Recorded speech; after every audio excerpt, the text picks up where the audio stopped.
একদিন এক গাধার সাথে বাঘের দেখা হলো। গাধা বাঘকে বলল, ঘাসের রং নীল।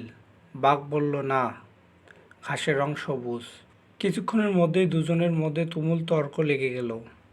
কেউ কারো কথা শুনছেই না।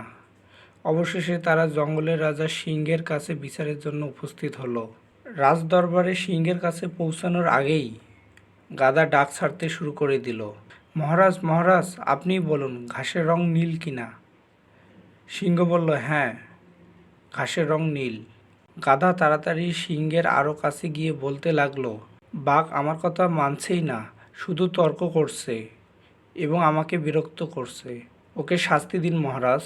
সিংহ তখন ঘোষণা করলো, বাঘ 5 বছর কোনো কথা বলতে পারবে না, এটাই তার শাস্তি।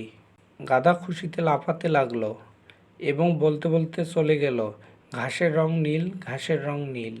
বাঘ বাধ্য হয়ে শাস্তি মেনে নিল, কিন্তু সিংহকে জিজ্ঞেস করলো, মহারাজ, ঘাসের রং তো সত্যি সবুজ, তবে আপনি আমায় শাস্তি দিলেন কেন? সিংহ বলল, ঠিক বলেছ, ঘাসের রং সবুজ। বাঘ আবার জিজ্ঞাসা করলো, তাহলে আপনি আমায় শাস্তি দিলেন কেন?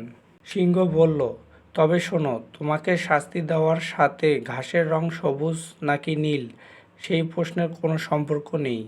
তোমাকে শাস্তি দিয়েছি কারণ হলো, তোমার মতো একজন সাহসী বুদ্ধিমান প্রাণী একটা গাধার সাথে তর্ক করে সময় নষ্ট করছো এবং এরকম একটা সামান্য কারণে আমার কাছে এসে আমার সময় নষ্ট করছো। ঠিক এই গল্পের মতো আমাদের সমাজেও কিছু মানুষ আছে যারা না বুঝেই চিল্লাচিল্লি করে, যারা নিজেও জানে না অবশ্য অন্যের কাছে লেকচার ঝাড়ে। বুদ্ধিমান মানুষেরা সিংহের মতো চুপ করে থাকে এবং সত্যটা যাচাই করে।